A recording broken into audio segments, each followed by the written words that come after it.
Fala galera, meu nome é Felipe Elia e não importa quando você está vendo esse vídeo, tenho certeza de que daqui a pouco tem uma versão nova do WordPress por aí.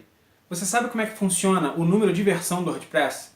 Além de falar sobre isso, a gente vai falar um pouco sobre versionamento semântico também. Mas antes, deixa teu curtir aqui no vídeo, se inscreve no canal e compartilha com os teus amigos. Antes de mais nada, quando a gente falar de versionamento nesse vídeo é sobre o número da versão e não sobre como ele é versionado em Git, SVN, etc. Antes da gente falar sobre o número de versão do WordPress, a gente vai conversar rapidinho sobre versionamento semântico, que é semver. Esse tipo de versionamento é muito usado por muitos plugins do WordPress e por outros softwares muito importantes.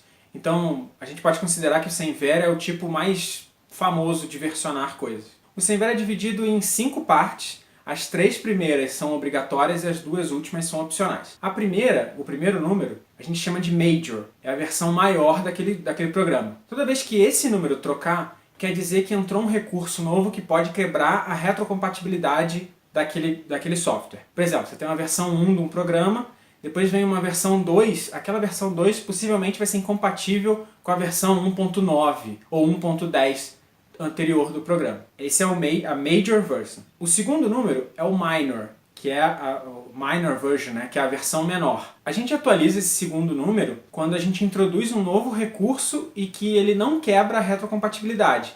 Então você tem a versão 1.1 a 1.2 criou uma coisa nova, mas essa coisa nova não quebra o programa para quem está atualizando. Então a gente pode atualizar só esse segundo número. O terceiro número é o patch.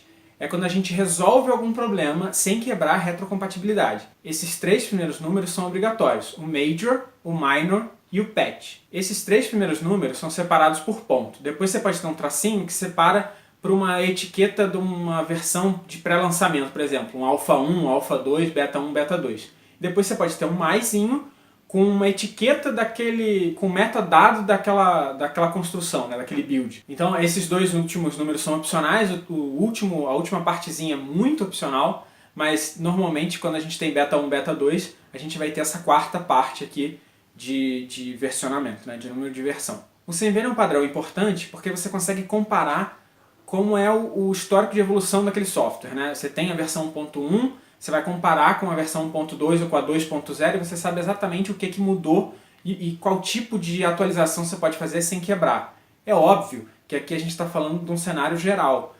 A gente sempre tem que se preocupar em fazer backups, fazer atualização em ambiente de homologação para só depois fazer em produção. Agora vamos falar um pouco sobre a versão do WordPress. Aí se tu tá achando que é igual, pode esquecer.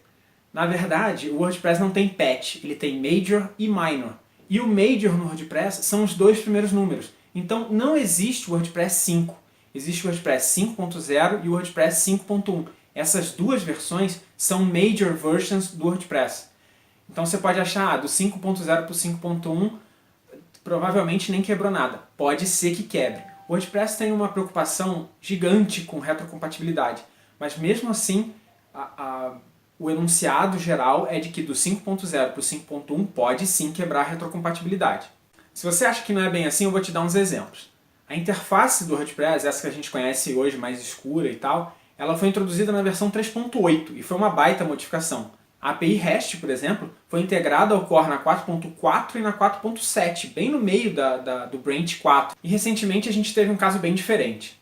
A gente estava esperando o Gutenberg ficar pronto para lançar o WordPress 5.0, mas no meio do caminho a gente precisava lançar uma versão que contemplasse os problemas da GDPR, o regulamento de dados lá da Europa. E nesse meio do caminho a gente estava na versão 4.95, precisava entrar esses recursos novos do GDPR e veio a 4.96 com um monte de recurso novo numa minor version. A galera chiou, todo mundo reclamou, achou que aquela devia ser a versão 4.10 ao invés da 4.96, mas a política geral foi seguida, que era não quebrar a retrocompatibilidade e também não criar arquivos novos, porque no WordPress tem isso. Uma major version pode criar arquivo novo, uma minor não. Então é isso, galera. Não esquece de curtir o vídeo, se inscrever aqui no canal, compartilhar com seus amigos e dar aquela força. Valeu?